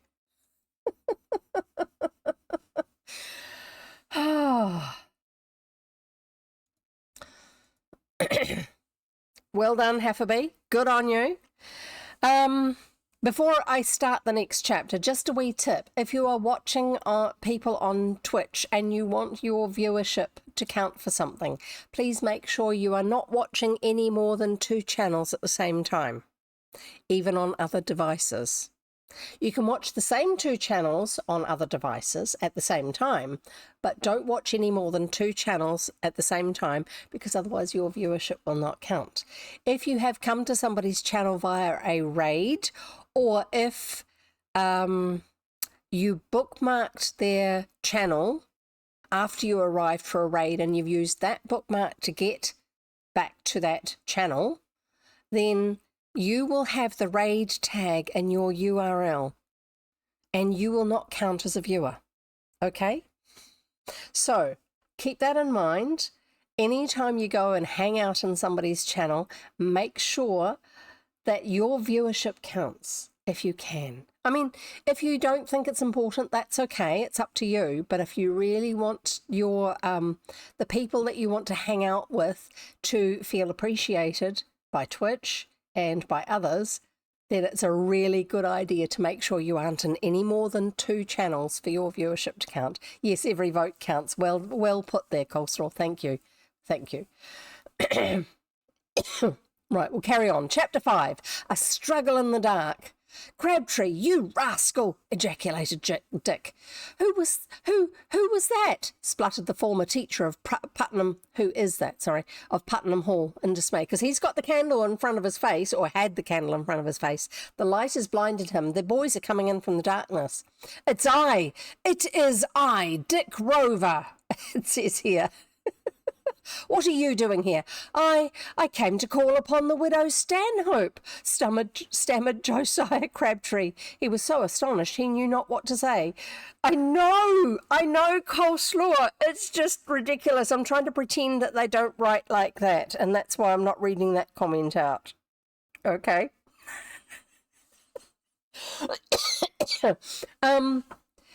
I came to visit the widow Stanhope, so I surreptitiously put the window up in the kitchen and climbed in through the window. I didn't knock on the door and wait for somebody to light the lights and let me in. It's just so, this guy's thinking is so weird. Yeah, definitely double take time some of the writing in this. He was so astonished he knew not what to say. You came to rob her, more likely, sneered Tom. You just broke in at the window. No, it is all a mistake, Rover. I'm stopping here for the night. I wouldn't let this guy stop anywhere near anyone I knew. Indeed, gasped Dick, almost struck dumb over the man's show of nerve as he afterwards expressed it. Yes, I am stopping here, with Mrs. Stanhope's permission, of course. Certainly, how could I stop here otherwise? What are you doing in the kitchen all alone? Why, I was up in my room, but I wanted a glass of water, so I came down for it. Then Mrs. Stanhope and Dora have gone to bed? Yes, they just retired. Have you become friends again? Asked Dick, just to learn what Josiah Crabtree might say. Yes, Rover, Mrs. Stanhope is once more my best friend. Yeah, should have said a glass of milk. Yes, Rover, Mrs. Stanhope is once more my best friend. Then she doesn't know what a rascal you were out in Africa. I'm going to suggest that you guys read the Rover Boys in the Jungle for yourselves and find out what it was that he did out there. I am not reading that book aloud on stream. My dear Richard, you are labouring under a great delusion. I was never in Africa in my life. What? Roared Dick, aghast at the man's audacity. I speak the truth. I have made an investigation and have learned that somebody went to Africa under my name. Just to take advantage of my exalted rank of professor. Great Scott, how can you draw the longbow? Now, how you can draw the longbow? How you can lie? I'm guessing it's a slang phrase for drawing something to note. This is a lot of travel back when travel was extremely complicated and far. Absolutely, and expensive. The boys' family, the family of these three boys did actually have money. I know that much, but yeah, strange. It's like the Hardy boys. They're travelling all over the place. They have motorbikes and stuff like that. They're not actually ordinary boys. They are much more well off than that. But I think the thinking of the publishers is, let's give kids something that they can wish for, even if they can't actually do it themselves. I speak the plain truth. I can prove that for the past 6 months I have been in Chicago and other portions of the West. And their cars are never empty of gas. No, that's really expensive. Well, if you're a guest here, just stay with Tom while I call the Stanhopes, said Dick, and leapt in at the window. Boy, you shall do nothing of the kind, cried Josiah Crabtree, his manner changing instantly. Why not? If you are friends, it will do no harm. Mrs. Stanhope is not feeling well, and I may not have disturbed her. I will not have her disturbed by a headstrong youth like you. We'll see about that. If you... Dick broke off short, for just then a voice he knew well floated down into the kitchen from upstairs. Who is talking down there? Is that you, Dick? It was Dora speaking in a voice full of excitement. Yes, Dora, it is I and Tom. We have caught Josiah Crabtree here in your kitchen. Oh! The girl gave a little scream. What a villain! Can you hold him? Yeah, at some point that lady needs kidnapping insurance indeed. Absolutely. Oh, dear. "We can try," answered Dick. He turned to Crabtree. "I reckon your game is up, old man." "Let me go," growled the former teacher fiercely, and as Dick advanced upon him, he thrust the lighted candle full into the youth's face. Of course, Dick had to fall back, not wishing to be burnt, and a second later the candle went out, leaving the room in total darkness. But now Tom sprang forward, bearing Crabtree to the floor. Over and over rolled the pair, upsetting first a chair and then a small table. At the sound of the row, Dora Stanhope began to scream, fearing one of her friends might be killed, and presently Mrs. Stanhope joined in. So 2 women screaming, oh dear.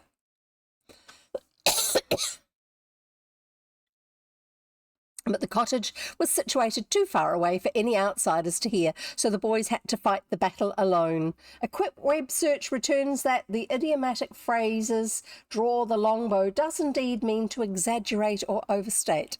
Thank you very much, Hafferby. I like having that little extra bit of information. I figured it was from something. It's just not one I've come across before.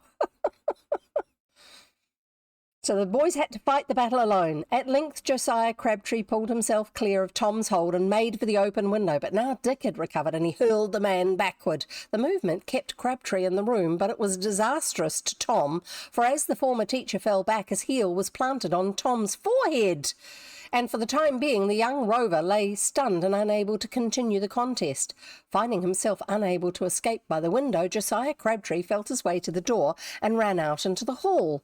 Because of his former visits to the house, he knew the ground plan well, and from the hall he darted into the parlour and then into the sitting room. Dick tried to catch him. And once caught his arm, but Crabtree broke loose and placed a large centre table between them. "Don't dare to stop me, Rover," hissed the man desperately. "If you do, you will be sorry. I am armed." "So am I armed, Josiah Crabtree, and I call upon you to surrender." "What? You will shoot me?" cried the former teacher in terror. "Like you weren't just threatening to shoot the boys?" "Why not? Didn't you try to take my life in Africa?" "I repeat, you are mistaken." "I am not mistaken and can prove my assertions by 6 persons." "I have not been near Africa." "I will not argue the point with you. Do you surrender or not?" "Yes, I will surrender," replied Josiah Crabtree meekly. Yet he did not mean what he said, and as Dick came closer, he gave the lad a violent shove backward, which made the elder Rover boy sit down in an easy chair rather suddenly. Of course he didn't mean it. Then he darted into a small conservatory attached to the sitting room. "Stop!" panted Dick, catching his breath. "Tom, he's running away!" Crash, jingle, jingle, jingle. Josiah Crabtree had tried the door to the conservatory, and finding it locked and the key gone, had smashed out some of the glass and leapt through the opening thus afforded.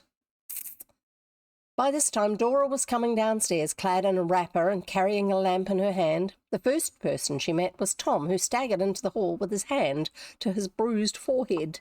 He's basically been kicked in the head. "Oh, Tom, are you hurt?" she shrieked. "Not much," he answered. "But Dick, where are you?" "Here in the conservatory. Crabtree just jumped through the glass." Dora ran into the little apartment, which Mrs. Stanhope had just begun to fill with flowers for the coming winter. Tom came behind her, carrying a poker he had picked up. "Is he out of sight?" asked Tom. "Yes, confound the luck," replied his brother. "Which way did he go?" "I don't know." "We ought to follow him." "We will." Dick turned to Dora. "After we've gone, you'd better lock up better than ever and remain on guard until morning." "I will, Dick," she answered. The key to the conservatory door was hanging on a nearby nail, and taking it down, they unlocked the door, and the 2 boys passed into the darkness of the night outside. I'm going to guess that between the conservatory and the house, there is also a lockable door, if she's meant to lock the doors. By the end of this series, everyone is going to be armed. They are, indeed. They went into the darkness of the night outside. "Please take care of yourselves," cried Dora after them, and then turned to quiet her mother, who had come downstairs in a state of excitement bordering on hysteria. For, as old readers will know, Mrs. Stanhope's constitution was a delicate one. Running into the garden, Dick made out a dim form in the distance on the path leading to the lake. "There he is!" he cried. "Come on, Tom. We must catch him if we can." "I'm with you," answered Tom. "But take care what you do. He may be in a desperate frame of mind." "He is desperate, but I'm not afraid of him," returned the elder Rover with determination. Josiah Crabtree was running with all the speed of his long legs, and the two lads soon found that they had all they could do to keep him in sight. "Stop!" yelled Tom at the top of his voice, but to this command the former teacher paid no attention. If anything, he ran faster, because that's what he does. "He's bound for the lake," said Dick. "He must have a boat." But Dick was mistaken, for just before the water came into view, Josiah Crabtree branched off onto the road leading into Cedarville. That's where he had been seen earlier on. Then, of a sudden, the shadows of a patch of woods hid him from view. "He's gone," came from Tom as he slackened his speed. "He didn't turn down to the lake. That's so. He must have gone on towards Cedarville. He's probably hiding in the trees, in the shadows." The boys came to a halt and looked about them searchingly. On one side of the road lay a tilled field. On the other were rocks and trees and bushes. They listened intently, but only the occasional cry of a night bird broke the stillness. "We're stumped," groaned Dick dismally. "What? You aren't going to give up the hunt already, are you?" demanded Tom. "No, but where did he go?" "Perhaps he went back to the house." "I don't believe he would dare to do that. Besides, what would he go for?" "What made him go in the first place?" "I'm sure I don't know. Perhaps he was going to abduct Dora or Mrs. Stanhope. If he was going to do that alone, he would have had his hands full." "Yes, because in the past he's needed the help of others to do anything like that." The two boys advanced, but with great caution. They peered into the woods and behind some of the larger rocks, but discovered nothing. "This is the second time we've lost our game today," remarked Tom soberly. "First it was Dan Baxter or somebody else, and now it's Josiah Crabtree. Must have been Baxter who tried to wreck the stage. He and old Crabtree always did hang together. If they were stopping anywhere in Cedarville, we ought to put the police on their tracks." "I'll do that, sure. We can easily hold both on half a dozen charges if we can catch them." And that's the end of that chapter. 2:30. Okay, it's all right. They're fairly short chapters. Chapter 6, An Interesting Letter. But to catch Josiah Crabtree was not easy. The former teacher of Putnam Hall was thoroughly alarmed, and having taken to the woods, he plunged deeper and deeper, until to find him would have been almost an impossibility. Indeed, he had completely lost himself. I was just wondering that. And when the boys had left the vicinity, he found himself unable to locate the road again, and so had to remain in the cold, damp woods all night. Much to his discomfort, he could not keep warm and sat chattering on a rock until daylight. Finding it of no use to continue the search, Dick and Tom retraced their steps to the Stanhope homestead. They found Dora on guard, with every window and door either locked or nailed up. Good girl. The girl had persuaded her feeble mother to lie down again, but Mrs. Stanhope was still too excited to rest comfortably. "Did you catch him?" Dora asked anxiously after she had admitted them. "No, he got away in the darkness," answered Dick. "It's too bad. What do you suppose he was up to?" "That's what we would like to find out, Dora. Certainly he was up to no good." "Perhaps he wished to rob us." "He must know that you do not keep much money in the house." "That's what I was thinking." "Just because there is an inheritance she's going to one day get doesn't mean that it's stored in the house. It should be at the bank. Day before yesterday, Mother had me draw out $400 out of the bank to pay for the new barn we have had built." "Okay. How did he know about that?" "The carpenter, however, went to Ithaca on business, so as yet we've not been able to pay him the money." "It was a mistake to keep so much cash in the house. You should have paid by cheque. It's the same thing," put in Tom. "I know it, but Mr. Gradley is peculiar. He once had some trouble over a cheque, and he stipulated that he should be paid in cash." "Do you suppose Josiah Crabtree saw you draw the money from the bank?" remarked Dick thoughtfully. "I don't know what to think." "He would be just rascal enough to try to get it if he knew of it. I guess we'd better remain here until morning, and after that you'd better have a man around the house." "Yes, Mother says she will hire a man, but men are difficult to get. That is, one who is reliable. We had to discharge Borgie on account of drunkenness." Oh, men are so hard to find these days. Perhaps father will let Alexander come up here for a while, cried Dick, struck with the idea. I don't believe he needs the man at home, and Alec is thoroughly reliable, even if he is coloured. That's a bit biased, mate. It's got nothing to do with how tanned or otherwise your skin is. It's to do with the heart of the person. Yes, I know Pop well. I would like to have him first rate, but it is asking a good deal at your hands, Dick. As if I wouldn't do a good deal more than that, Dora, he cried quickly, and caught her hand. It's fluttering. I know you would. You have already. You are the best friend I have, Dick. You and your brothers. And I'd actually rather one of your brothers than you, Dick, but I didn't want to tell you. Sorry. And I always will be, Dora, always, he whispered, and pressed her hand so tightly that she blushed like a peony. I was reading these because they're adventure stories, not because they're old-fashioned romances. I'm sorry, Mr. Stratemeyer. You deceived us. Tom had passed into the kitchen and was looking around to see what damage his struggle with Crabtree had done. Nothing was uninjured. Under the table lay a letter and a small vial. He picked up both. Oh dear. Chloroform, he cried as he smelt of the contents of the vial, just as the others came in. Where did you get that? Asked Dora. Found it under the table, along with this letter. Crabtree must have dropped both.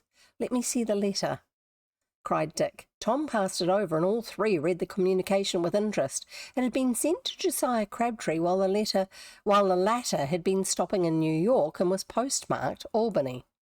It's from Dan Baxter, said Dick. The letter ran as follows. Dear Mr. Crabtree, I drop you a few lines as promised. I have seen my father and his plans are about completed. The Rovers think they have the upper hand, but when he gets out of jail, he will be able to show them a thing or two and surprise them. If you go to Cedarville, I will meet you there on the 5th of next month at the old meeting place. We won't have Mumps the turncoat to bother us, and maybe we can lay plans for a fat deal all around. Anyway, we ought to square accounts with those Rover boys. They treated both of us outrageously, and they ought to suffer for it. Yours as faithfully as ever, D.B. Won't Crabtree be mad when he finds out that he's lost this? Grinned Tom.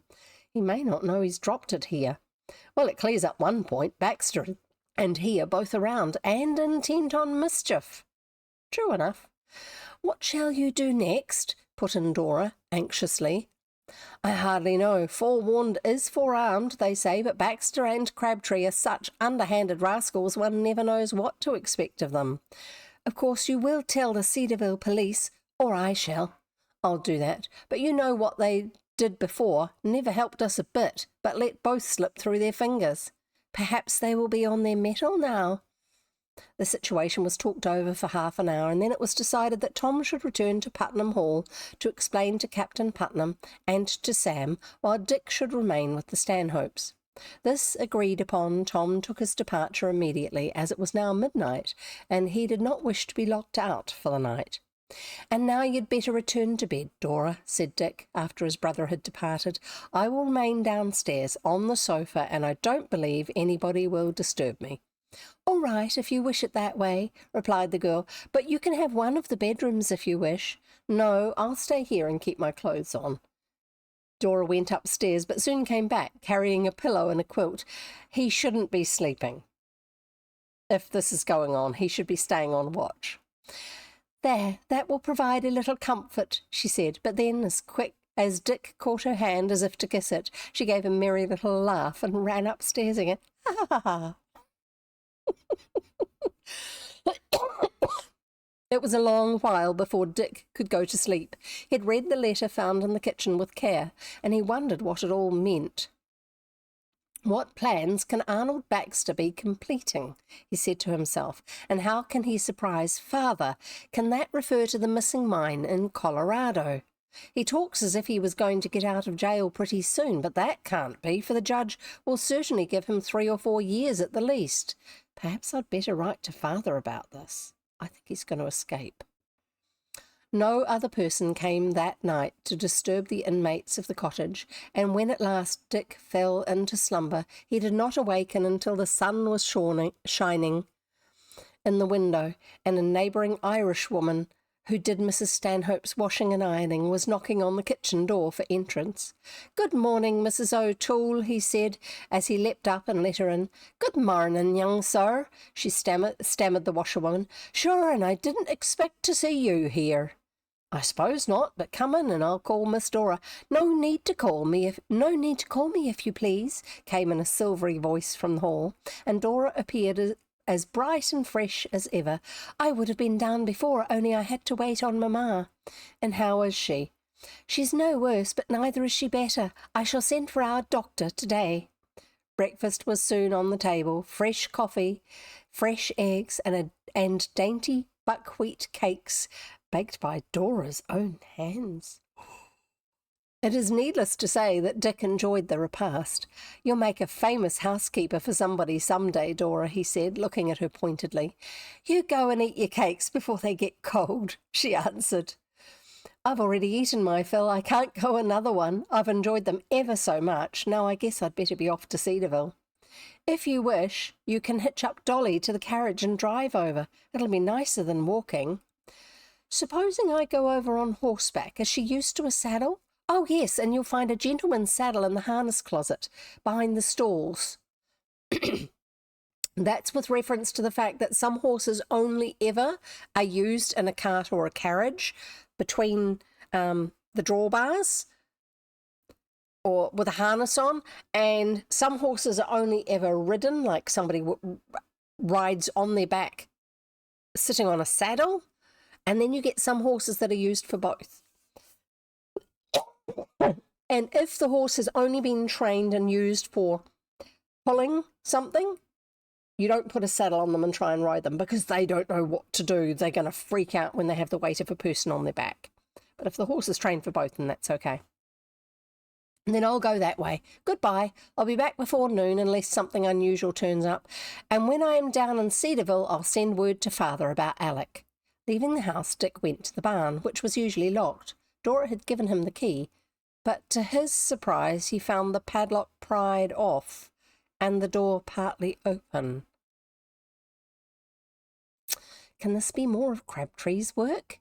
he asked himself. "Perhaps he's stolen the mare. What fools we were not to look in here last night." But Dick's fears were groundless. The mare was still there, but she was all saddled, ready for him to ride. Crabtree's work beyond a doubt, he thought. So before he went to the house, he came here, and it was his intention to steal the mare and get away on her. So Crabtree had got the mare ready, and she's been standing all night with all her harness on. Poor horse. Chapter 7. A Hunt Through the Woods. Before starting for Cedarville, Dick acquainted Dora with the discovery he had made. "We were fortunate," said the girl. "I would not lose Dolly for a good deal," Dolly being the mare. If there was one thing Dick loved, it was a good horse, and once on Dolly's back, he urged the little mare along at top speed. She was in prime fettle and flew along the hard road as if she thoroughly enjoyed the outing. She probably doesn't get to run hard very often, actually. Arriving at Cedarville, Dick sought out the little police station, for the town had at last taken on a force consisting of a chief and 8 men. The chief, a little fat man by the name of Burger, Burger, sat in his office reading the Cedarville Trumpet, the weekly journal of the place. "Want to see me on business, eh?" he said, laying down the sheet. "All right, young man, sit down. What name?" "Richard Rover. I'm one of the cadets at Putnam Hall." "Just so. Trouble at the hall, I presume? Anything connected with that celebration last night?" "No, sir, Another robbery, then. Captain Putnam seems to have his hands full." "We've had no robbery at the hall, sir. I came—" "No robbery, eh? Then perhaps it's a fight. Students will fight when they get celebrating. I know we had a fight once at the academy I attended, and it lasted 3 days." "I hope they call out the fire department," answered Dick with a grin. "The fire department? Ha ha! Good joke. No, they called in the doctor. Ha ha! So it's a fight, eh? Does the captain want us to arrest anybody?" "It's not a fight." What? But you said, the fat chief paused. I said I wanted to see you about business. Just so, and that you were from Putnam Hall and Captain Putnam had sent you. No, please give me a chance to talk. Why, of course, I never interrupt anybody. Go on, but don't take too much time, for my time is limited. I came from Mrs. Stanhope's cottage. Man broke in there last night. Ha! A burglary. Why didn't they let us know at once? Or perhaps you've collared the villain already. No, we haven't got him, although my brother and I tried to catch him. Pah! 2 boys, and tried to catch a burglar. Of course he got away. Dick felt disgusted and arose to make his departure. If you won't listen to what I have to report, I'll take myself off, he said, half angrily. At this, Chief Burger stared at him in astonishment. Really, you are a remarkable boy, he gasped. Ain't I listening to everything you are saying? Hardly. I wish to tell you everything from the beginning. Just so. Go on, I shan't say a word. What a remarkable boy. But it must be the military training that does it. As well as possible. Dick told all that had happened during the night. Chief Burger interrupted him a score of times, but at last the tale was finished. At the conclusion, the chief closed one eye suggestively. And don't you know where this Josiah Crabtree is now? He asked. If I did, I'd go after him, hot-footed, returned Dick. Everyone's going to be armed, or many traumatic life experiences. Yeah, definitely. He must be hiding in the woods near the cottage. Perhaps, but he's had 8 hours in which to get away. Just so. I'll send out an alarm to get all of my force, and then Detective Trigger and I will make a personal hunt for the rascal. When you hunt for him, you'd better hunt for Dan Baxter too, said Dick, and he told of the happening on the stage ride. I will keep an eye open for Baxter too, said the chief. From the police station, Dick rode to the post office and here wrote and mailed a long letter to his father, relating what had happened and repeating the wording of the letter that had been found. He requested that Alexander Pop be sent up without delay. I think that's the one that he refers to as Alex, Alecks, even though Alexander is spelt with an X in it. This is why the post office is so important to keep around. Definitely. There was nothing to keep Dick in Cedarville any longer, and he prepared to return to the Stanhope cottage with the mare. But before going, he entered the leading drugstore. Why it's the leading one, I don't know. Unnecessary information. He entered the leading drugstore. I'm trying to find where I got to. And here purchased a box of choice chocolates for Dora. He should have been asking if they sold any, whatever it was, the knockout drug. But fortunately, he had his spending money with him, or at least the balance left over from the football celebration. Leading because it's the only one selling original Coca-Cola. Maybe they're walking in a row down the street and this is the first one that you get to, and then there's another one behind it, and then there's another one behind that. I'll tell you on the end of the chapter, if I remember. I'll try and remember. When Dick reached the cottage, he found both the washerwoman and the carpenter at work, one in the washhouse and the other finishing up the new barn. What about the glasshouse windows and door frame? The money taken from the bank had been turned over to Mr. Gradley, so Mrs. Stanhope no longer had this to worry her. Yeah, maybe it's the name of it. Feeling that he could do little at school for the balance of that day, Dick resolved to hunt through the woods for some trace of Josiah Crabtree and went off shortly after giving Dora the chocolates, over which the girl was greatly pleased. Back in the day, all you had to do was give someone a box of chocolates, and they were yours.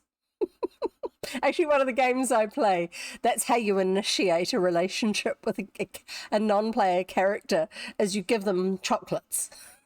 It's quite funny. And you build up your romance level by giving them more chocolates or a particular type of flower. And you just, every day you see that character, every day in-game you see that Japanese coded, yeah. See that character, you give them one or other of these romance gifts. And eventually you get to the stage where in-game, this is a character you're actually having a relationship with, a romantic relationship with. It's quite funny. Needless to say, I haven't done any of that because I'm still doing friendship quests with all the characters. And also, no, they don't actually do... you don't get married to any characters or anything like that in the game. It doesn't have that as part of it. He went off shortly after giving Dora the chocolates, over which the girl was greatly pleased. He followed the road in the direction of the lake at first and was about to plunge into the brushwood when a distant voice hailed him. "Hello, Dick, stop, I want to see you." It was Sam calling, and soon his youngest brother came up on a run. "Sam, what brings you?" he asked. "Fancy meeting you here." "You're meant to be at school, Dick. Are you still running around the countryside?" Just writing the note of what it was I was trying to remember.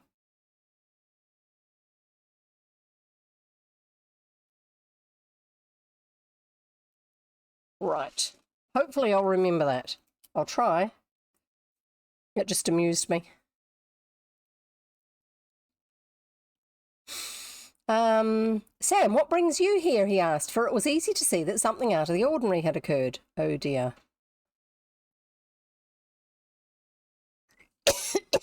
Thank you, Goriki. That's good to know.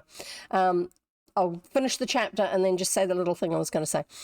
"I want to know where Tom is," panted Sam. "Oh dear, Tom went home last night. On the horse. Remember?" "Tom?"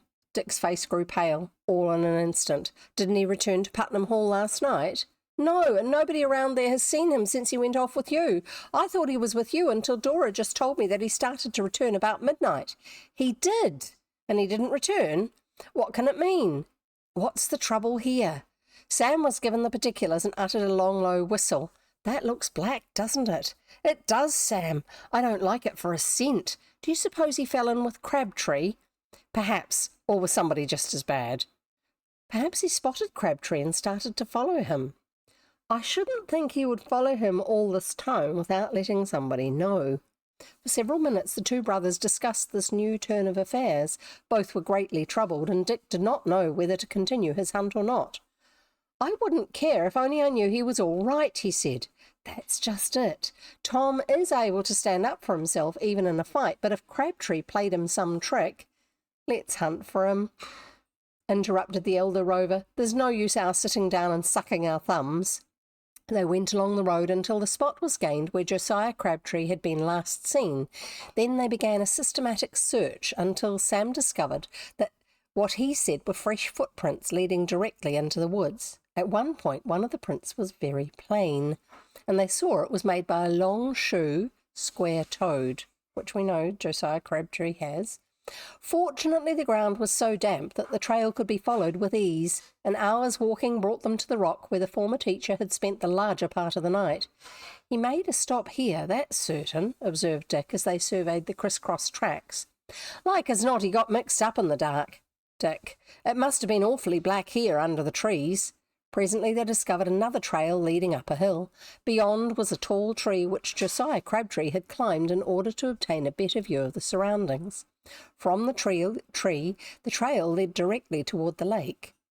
"We're on his track right enough," observed Sam, "but if he took to the water we'll lose it just as we lost Baxter's trail yesterday." The trail crossed the main road and came out at the lake, where there was a slight bluff covered with heavy undergrowth of brush. A heavy growth of underbrush. To their right was an old building which in years gone by had been a dwelling. "There's a fire over yonder," observed Dick as he pointed past the building. "Somebody seems to be burning a lot of wet brush. See the heavy smoke." "Perhaps the folks at the fire can tell us something of Crabtree," answered Sam. "This is where we all go." Yeah, we know what's going on, don't we? Just give yourselves a pat on the back there, folks, because we write these stories in such a way that the reader knows what's going to happen, even if the main characters don't. They're clever, but they're not quite as clever as us. "Let's go over and interview them," said Sam. His brother was willing, and as well as they were able, they pushed their way through the brush toward the fire.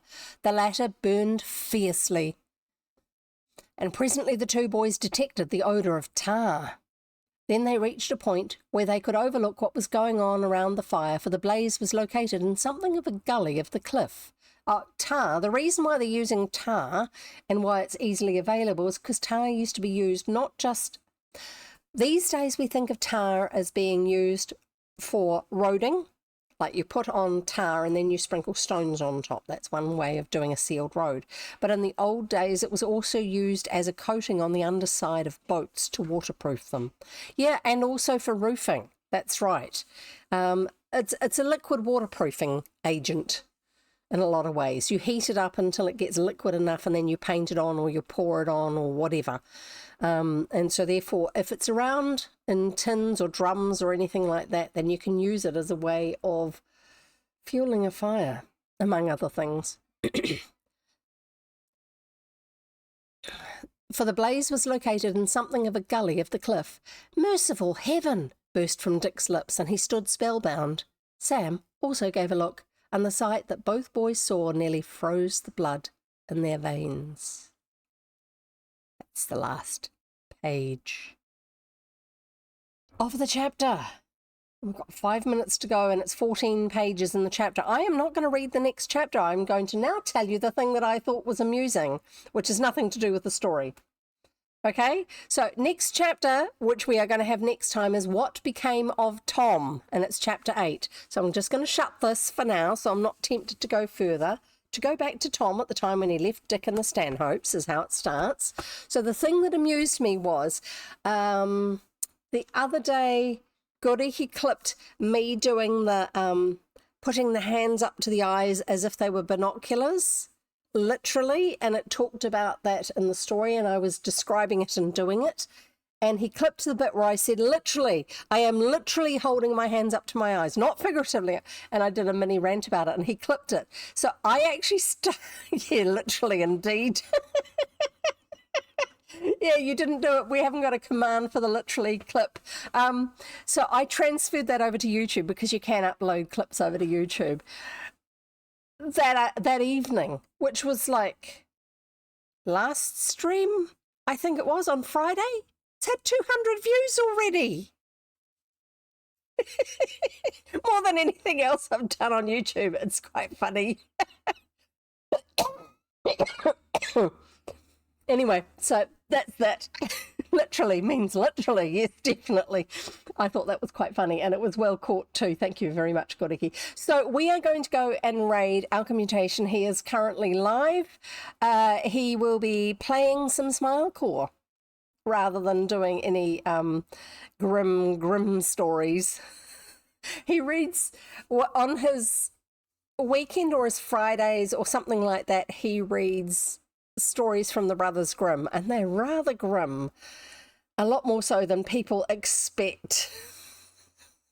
And yeah, it's just, oh, they're mind-blowing. So how odd, how weird they are. But he's not doing that today. He only does that one day a week, and sometimes he doesn't do it because it takes it out of him a bit. They're just so strange. But he's going to be playing some music along the way, so let's go and spend some time with him. Goriki is going to do the raid command once we've finished with this ad. I'm just going to see if I can remember the link just in case. Oh yeah, thank you for that free raid command there, Goriki.